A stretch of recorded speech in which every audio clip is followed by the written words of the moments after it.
Hello and welcome to the Miko Bits Show. And I'm your host, Miko Bits.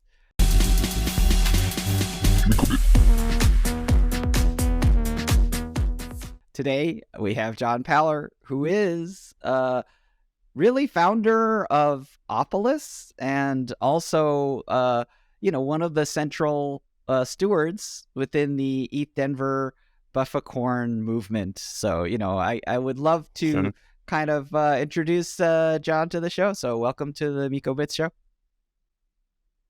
Thanks for having me, Miko. Good to see you, man. Yeah, likewise. So one of the things that I think my audience would really love to know is really like what problem do you solve with Opolis? Because it's super interesting to me that I'm sure my audience would love to hear from you. Sure.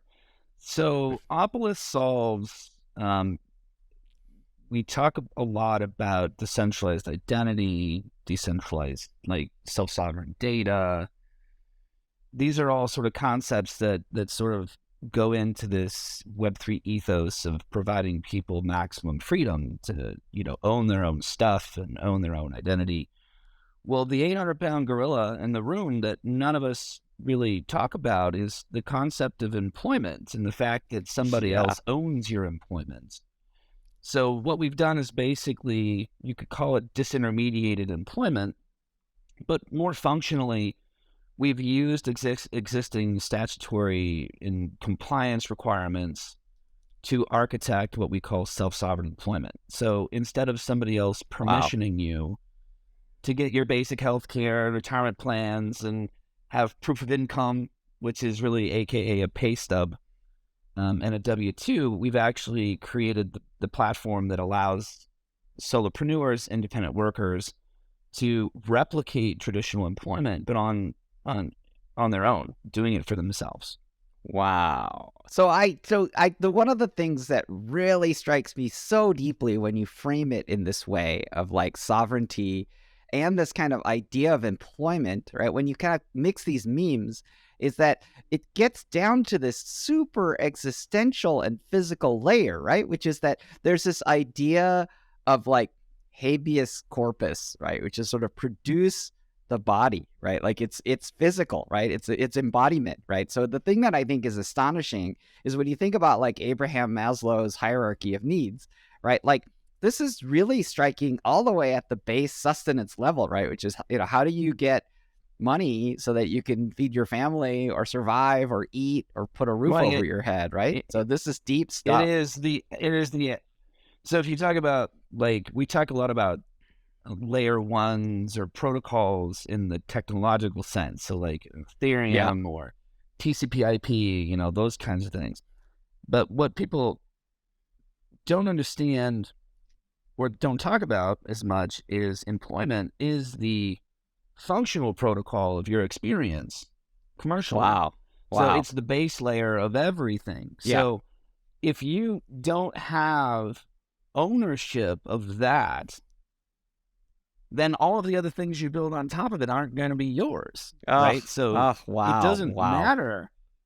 It doesn't matter if you, work for a, quote, benevolent company or whatever that you like. You still don't own it at all. Like, you're being permissioned for basic needs, like healthcare. Like, you have to have permission to get it. And it's like, wow, that's crazy. Like, even renting an apartment, talk to people that work in Web3. I mean, I'm sure you do, but like, your MetaMask doesn't prove anything. Like, they don't care about that. Like, you have to have the obligatory pay stub. Yeah. And the W-2, which makes you, quote, normal, right?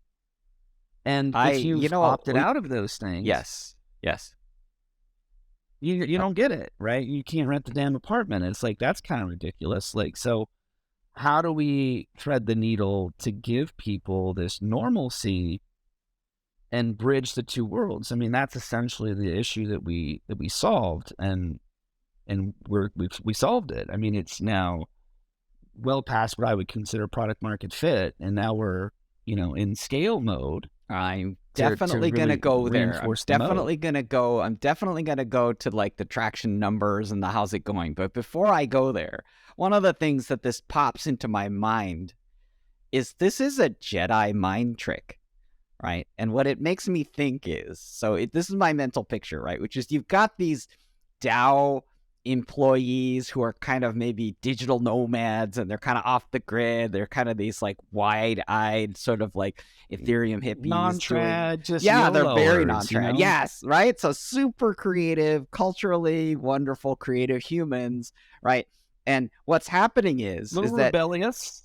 totally. And when they Rebel Alliance, when they are kind of trying to work in society, right? I'm just picturing like these are not the droids that you're looking for, right? That the Empire, right? That the stormtroopers are like, show me your W-2, show me your pay stub, and John Paller's right in the Totally. like passenger seat saying, these aren't the droids you're looking for, right? Like just really this kind of like magic spell. Another way of thinking about it, it's almost like a spacesuit, right? Where it's sort of like the environment is hostile, right? So it's sort of like, how do you protect these sort of astronauts, right? These Web3 You gotta astronauts, play their game.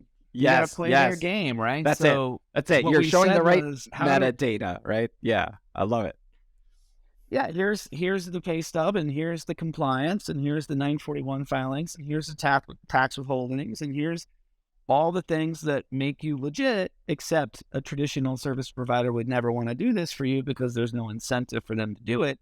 But in a community-owned ecosystem platform, an employment DAO, essentially, we've reorganized the incentives, created a new model for community engagement and ownership, and essentially now we provide these things for ourselves. And we don't need your permission. Yes, I love it. I love it. I mean, to me, like one of the things that struck me in some of our earlier conversations pre-show was this kind of also this idea, for example, of, if you try to buy a house, right? Like the bank or the lender, mortgage lender is going to ask you like, well, who's your employer, right? And it's kind of like, oh, well, I'm working for a DAO and I get stable coins, or like, like this bank is just going to, they're just going to be like, Nah, they're going to run the other way. Yes. They're going to run the other way Yeah, faster than you can say. Yeah. Whereas if you are like, I work for Opolis, right? Here's my employer, right? This is how much I'm getting. Like, here's everything my W-2 , here's my pay super stubs, legit. here's this. Yes, right? Yeah. My boss is John Paller, right? Like, it works. Well, I don't know about that, but like we definitely do employment verification. We definitely do like Amazing. all of the reporting that you need, and like, I mean, what most of that underwriting is it's just a bunch of boxes that get checked by some bureaucrat, and they're just checking that you've got it, and they go, okay, cool. It doesn't mean shit to them. It's just like literally a paper trail for justifying decision making, right? Because they have to have some standard. So this is the standard they've chosen. So we're just like, okay, well, all of that stuff can be provided legally to you, and we can do it compliantly, and we can do it above board. And, you provide the ABC 1, 2, 3, and most of the time people are like, cool, I love it. It's great. Easy, done, no questions. No, I love the ethos. It changes. Yeah. It changes the. Well, let's put it this way. Historically, it was an either or. Like you have huge trade-offs when it comes to being an entrepreneur. Huge trade-offs. Like the risk of being an entrepreneur, just in terms of the social safety net stuff, just basic stuff like workman's comp and unemployment insurance. So you don't get any of that stuff. Yeah. And so like, wait, so let me get this straight. I'm the lifeblood of the creative, emerging economy, but like I'm a second-class citizen when it comes to social infrastructure and like what I get if something goes wrong. Yep. And the answer to that is yes, it's true, you are. So what we've said is like, okay, well, how do you have your cake and eat it too? How do we essentially recreate employment on behalf of this? And I wouldn't even say it's an emerging cohort of worker. it's already emerged, but it's growing and it's accelerating. So the prediction is that over half of the U.S. labor force is going to be solopreneurs by 2028. So 5 years is we're going to see I 90 love it. million people doing this. So like, how on earth are any of these people going to take the risk and have it be a sticky decision if we don't actually have infrastructure that supports these choices more in a more complementary way? Like, not as a is like a, well, that's just the byproduct. That's the choices you make. So this is the, the consequences of those decisions, but actually encouraging it and saying like, this is actually good for you and for everybody. Like, why not make this choice and opt out? Yeah, that's absolutely fantastic. I mean, so one of the things that, because here's what comes to my mind, right? Which is when you think about embodiment, right? Like one of the things, like, I was talking with Dima Buterin about the culture of Ethereum, right? And the early culture of Ethereum and how it deliberately moved towards abundance, right? So Ethereum itself has this kind of like rainbow bufficorns and llamacorns and UFOs, and it has all this kind of like just glorious Yeah. abundance, and it's just a spectacular culture, right? But the thing that's so intriguing is when you kind of look at Bitcoin, right? And if you go to the Bitcoin direction, Bitcoin is really kind of more like scarcity, right? And the thing that I think is so It is. interesting, but what's so interesting when you kind of look at this contrast is that you're describing this kind of like, if you think about something like Bitcoin self-custody, right, there's still kind of the wrench attack, right? And what I mean is that we're still embodied and we still have the problems of being embodied, and we still have to eat, and we still have to do, these really basic life things that you're describing, right? So in a sense, like, it's sort of feels kind of like Atlas, right? In this kind of sense that like somebody's gotta be holding up this world, right? There's a sort of like amazingness, but there's also just like this kind of grunty heavy lifting of like making sure that our bodies are fed, and that we're, so it's I don't know, it has kind of a dad energy to it. Anyhow, so my next question is always kind of how's it going, and the how's it going question is always kind of like the stuff where you're headed, right? Which is kind of the numbers, right? Like one of the, how many people are being served, and how's it going? Yeah. So, I mean, we're very happy with where we are progress wise. So when you look at Web3 projects who actually have business models like revenue Yeah. Yes. that actually have that aren't just like sort of quasi Web3, but like actually like living the Yeah. real kind And of solve like people's problems. the real thing Yeah.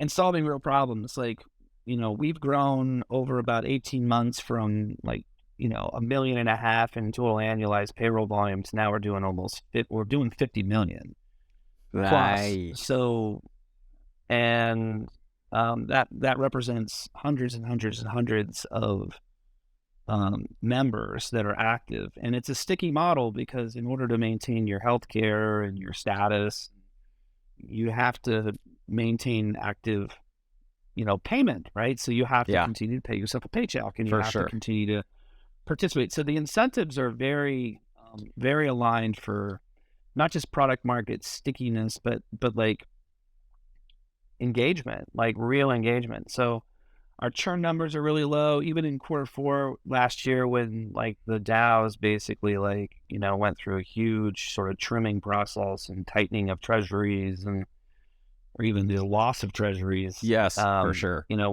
We still grew in Q4. Whereas a lot of crypto projects, you look around and they lost 40% of their volume, that kind of stuff. Like we still grew. So I think this is a testament to the real total addressable market for Opolis isn't just Web3 people running around doing crypto stuff. It's anybody who works independently.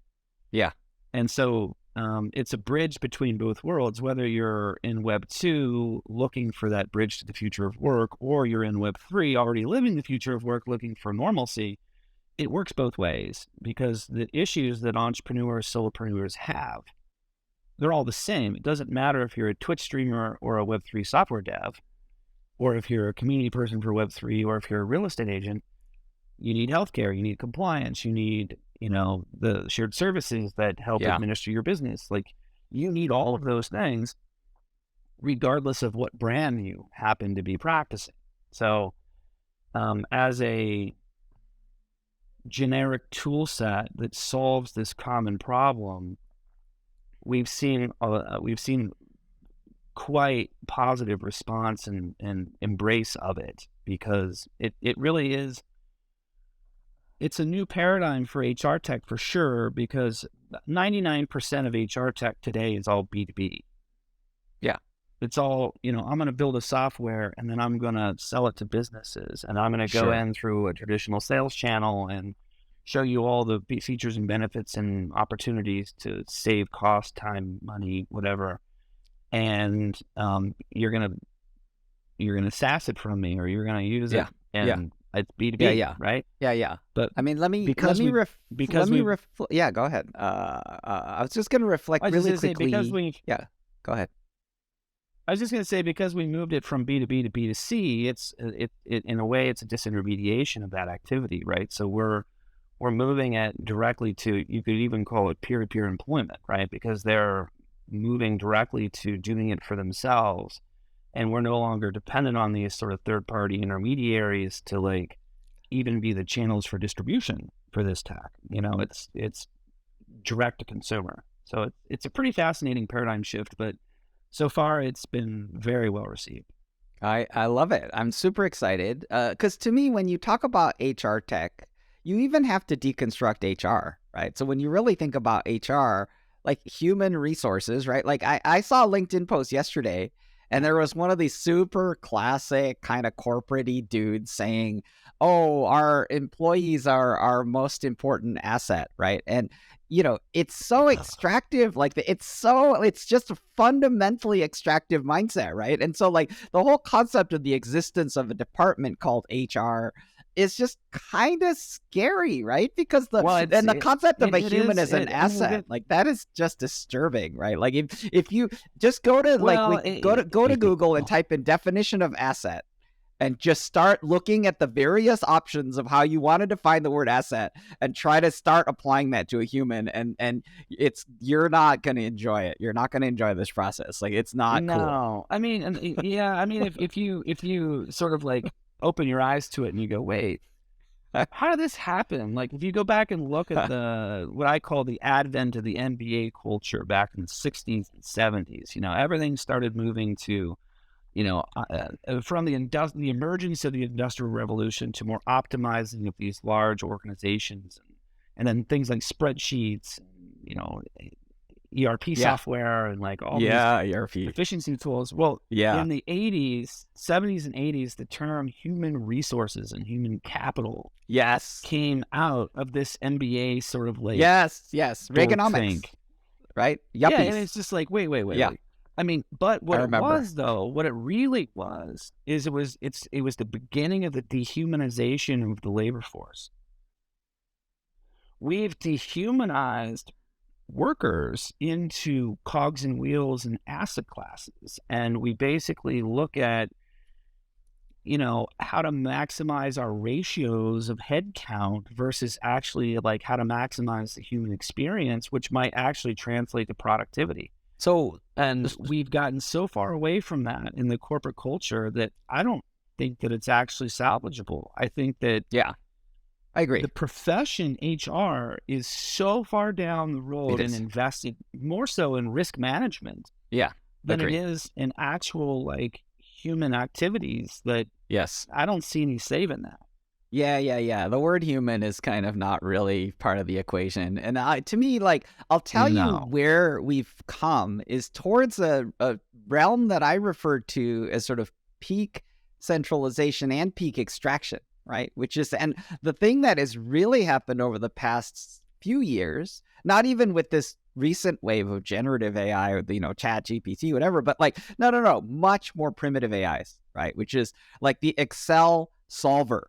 Right. The Excel solver is like, maximize this cell by changing these 3 other cells, right? Like manipulate these 3 other cells and then get this cell to be the biggest possible number, right? And if the Excel solver does that, right, the output is fire Bob, right? Like that's the output of the Excel solver, right? Like it's, so Right. that is the maximally dehumanized state of like this extraction paradigm, right? And now we're getting even better and better AIs that are kind of doing insane squeezing, in a way. Like I think that conspiracy theories tie to the use of AI, right? Which is, in a sense, the feeling that you're being spied on and that people are doing things and extracting from you. And like, it has reached a beyond chance level of human experience, right? Like you go down the street and like shit happens, right? Like It's a real thing, though. you get it. Surveillance capitalism is a real thing, and like. But every time you turn around, somebody's extracting. They still don't talk about it.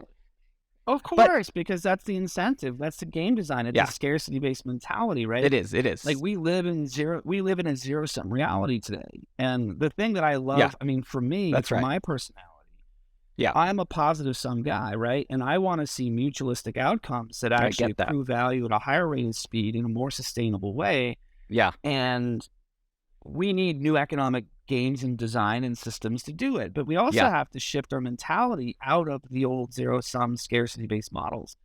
And it's so entrenched and ingrained in how everyone's been conditioned, though. Like, it's not going to happen just overnight. You can't just talk about it and people go, oh, yeah, that makes a lot of sense. I mean, but here, I have a hinge for you. I have a hinge, right? Which is that, to me, I'm hoping.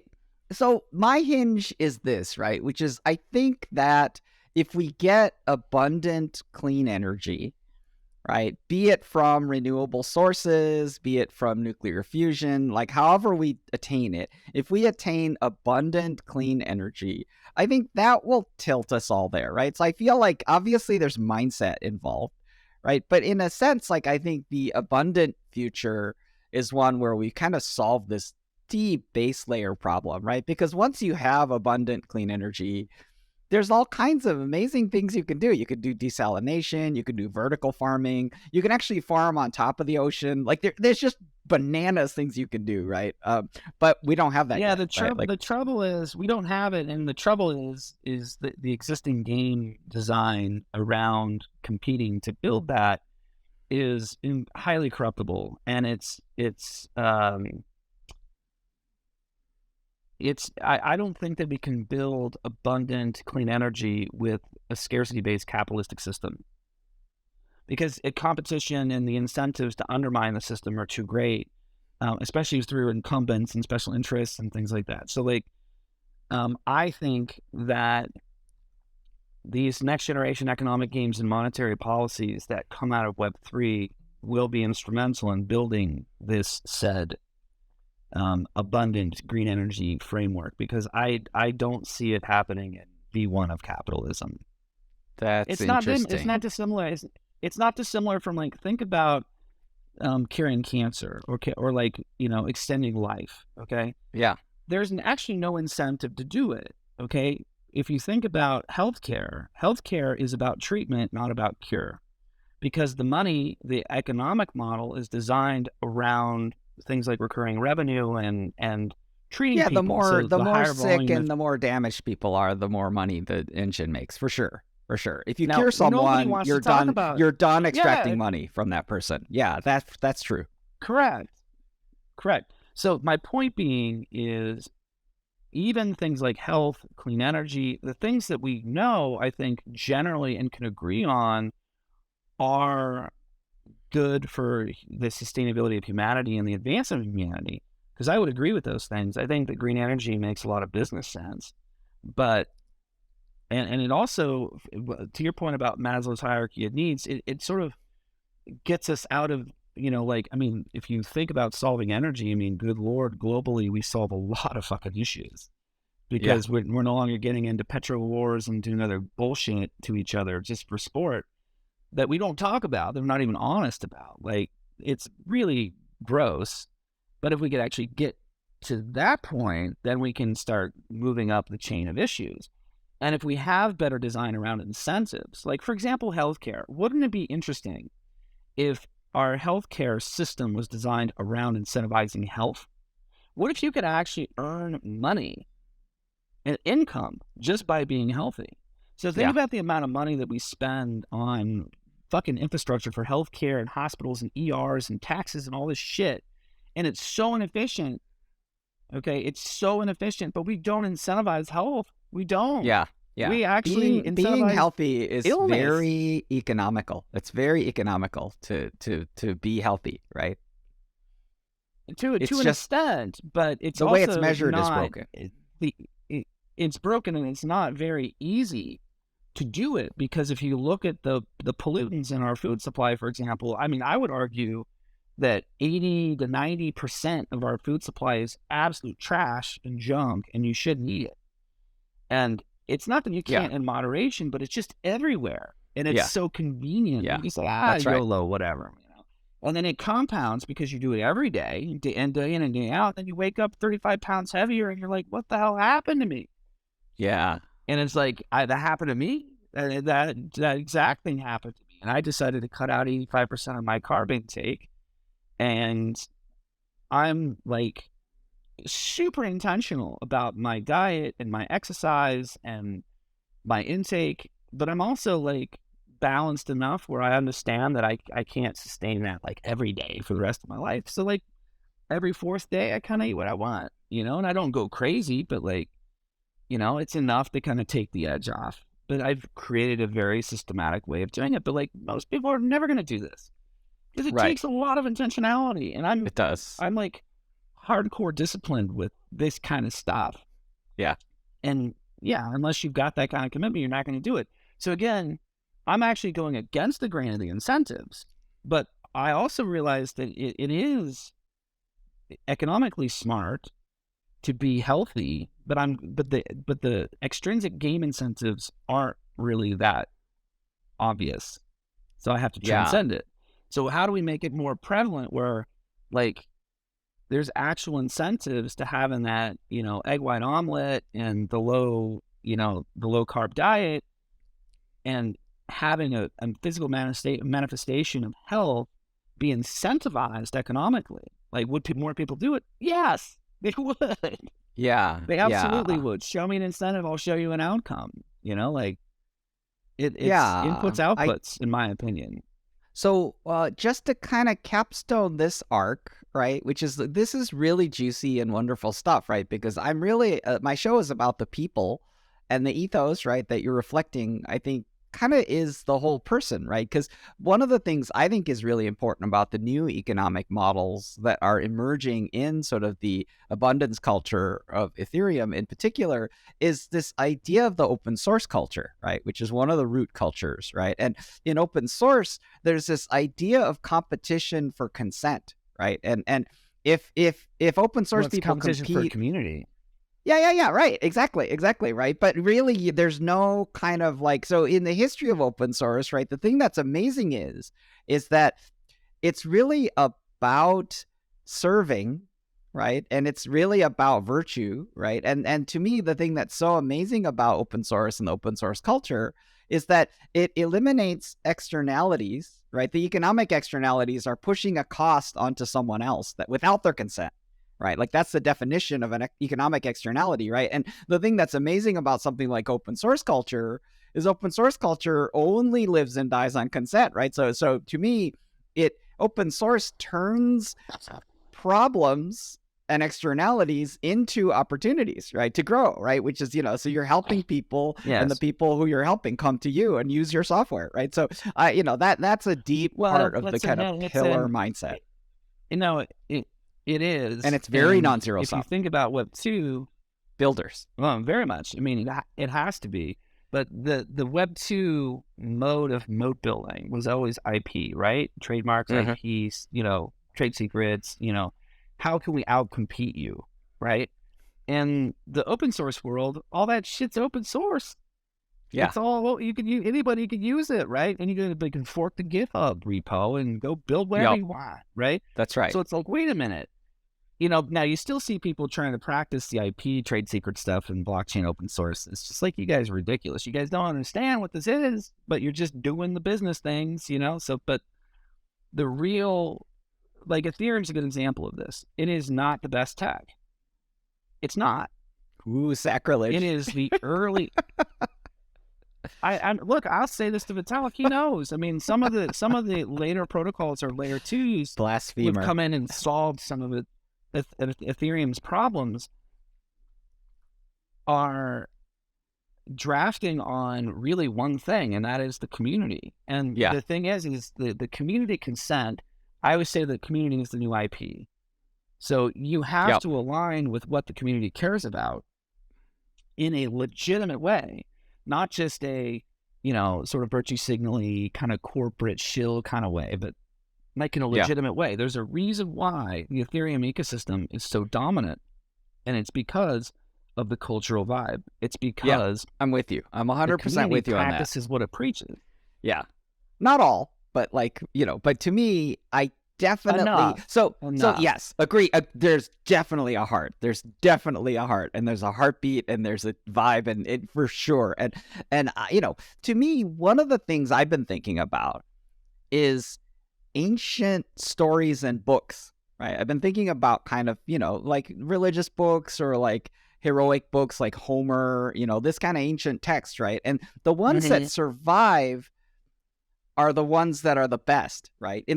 By definition, right? They survived, right? Like the people kept retelling these stories, right? And to me, the thing that's exciting about that is they're backed by a deep set of traditions, mindsets, culture, history, right? And it's deep. It's super deep, right? And to me, when I see something like principles as well. I mean, but every time you're exposed to it, the reason you can read it over and over and over and over is that each time you read it, you learn something new, right? And the reason you keep learning from the same damn book over and over is because there's a deep mindset and a deep culture and a deep history and deep traditions, and there's depth, right? There's a huge root that goes all the way like to the center of the earth, or it's just really deep, right? And that, to me, when I think about things like Ethereum and the Ethereum culture, right, it definitely transcends like Ethereum itself, right? Because the roots obviously they go to Bitcoin as a near neighbor and progenitor, right? But beyond that, it goes to open source, right? Like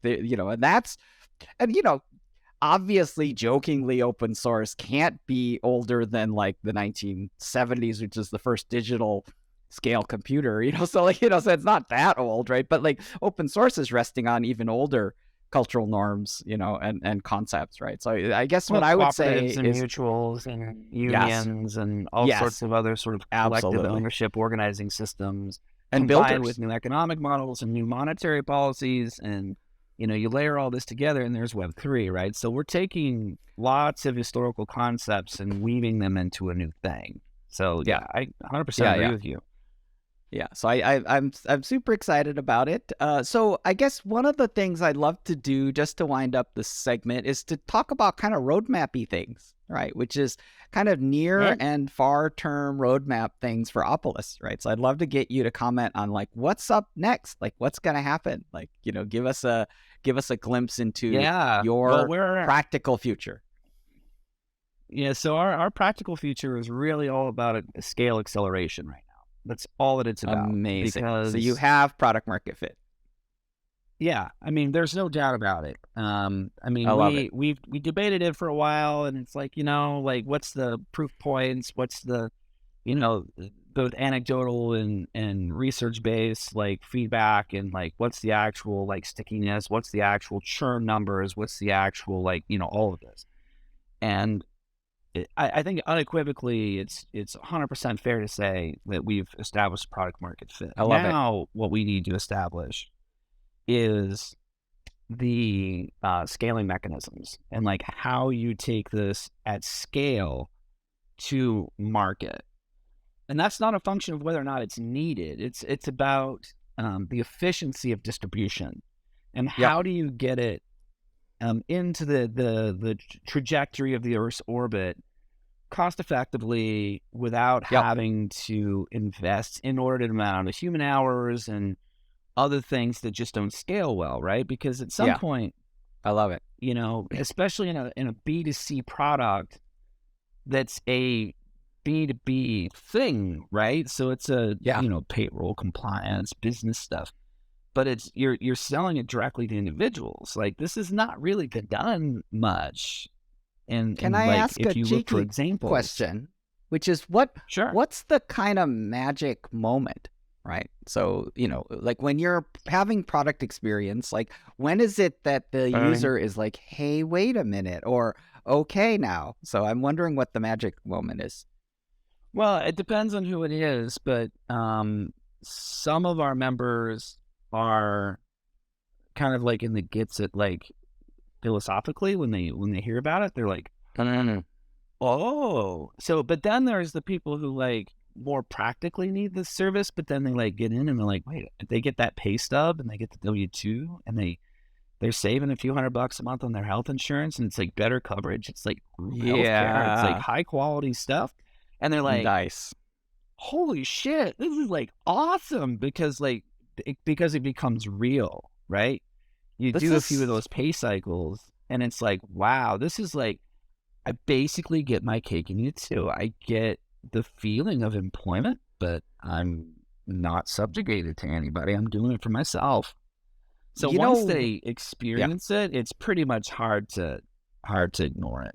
Okay, I love the framing, right? Because, my fund is a seed stage investor in YGG, Yield Guild, right? And, Hello? they basically aggregate, players like in the Philippines, and they provide them with like employment and income doing kind of like metaverse gaming, right? But like the Yeah, thing that play was to earn, interesting yeah. to me, yeah, yeah. So, obviously that wave has kind of changed, and now they just announced kind of a $13.8 million round by A16Z to kind of like shift a bit and add more products and services. But the reason why I bring them up is really that the way I reasoned about them is they're kind of a labor union, right? Like they're a metaverse labor union, right? Because they're a worker collective, right? In the sense that they're a DAO, right? So like the workers have ownership, and they're the thing that we the way we reasoned about it is that the power of a guild is actually collective bargaining, right? So in a sense, the reason why that became important to us from as investors is that we were kind of scratching our head about, does the world want there to be a big one of these, right? And if you think about the idea of collective bargaining, right? Because when you said cheaper healthcare, right? In some ways, the bigger Opolis gets, the more power you have to negotiate with vendors and 100%. suppliers, right? And the better you can provide to your community, right? So, like, reasoning about it from that side, the universe wants there to be a big Opolis, right? Because of that, because you will then be able to fend for your membership and community better, right? So, it's a similar parallel reasoning. The other thing But I the wanted to community just, would yeah, only go ahead. want it. Yeah, But the community would only want it though if we maintain benevolence though. See, what'll happen is it will naturally fork nice. or fragment if you do based on natural pressures, right? So if you don't maintain what I refer to as structural benevolence towards these communities, they'll fork themselves, right? They'll create a replacement for you. So Correct. there's really good incentive in the network state, which is really what I would consider DAOs to be in, these next Yeah, generation guilds, communities of communities, which is what we see Opolis as. There's really healthy incentive to maintain that benevolence, which by nature then creates the demand for a really large Opolis, because yeah. it I do like that.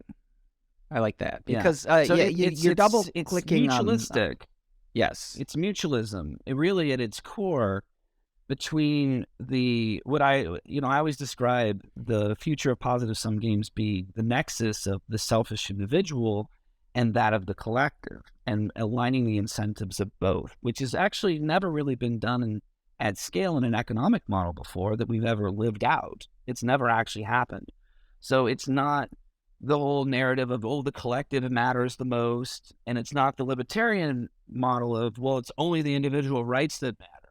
It's That's right. actually the combination of both in a new game set that we've never actually done before, which is what I think makes it beautiful, but also makes the moat again, the community becomes your active fighting force. Like, you don't need a corporate, army of employees to protect your assets, because your Yeah, community is going to do it for you, that's because right. they are the primary benefactors That's right. of this aggregated set of services, not the corporate shareholders. But in a way, they are the shareholders of this network state. Yeah. I think that's kind of the essence. And in a way, it's part of the fundamental coordination of the sort of Web3 tool chain, which really has to do with things like ownership and, beneficial ownership, as it's called, right? So I think that's a fascinating thing. Definitely, we could unpack a lot. I think you've got a very deep mental model. Obviously, one of the intriguing things that you do culturally is you really talk about stewardship, right? So, John Uh-huh. Paller isn't like the CEO of Opolis, like it's about stewardship, right? It's not about command and control and extraction and, whatever, all of this kind of loot It's about grabbing, right? benevolent So stewardship. yeah, It's stewardship. the way I see it.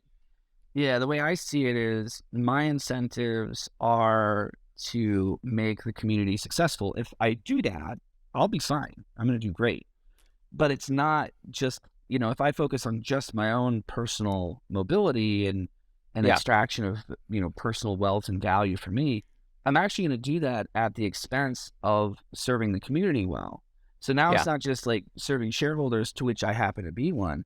It's serving the best interests of the community, which actually has a completely different layer of like modals and incentives to see that through. It's not old school traditional capitalism. It's yeah, like, for example, in a traditional healthcare distribution model, you want to maximize your rates to maximize your profits.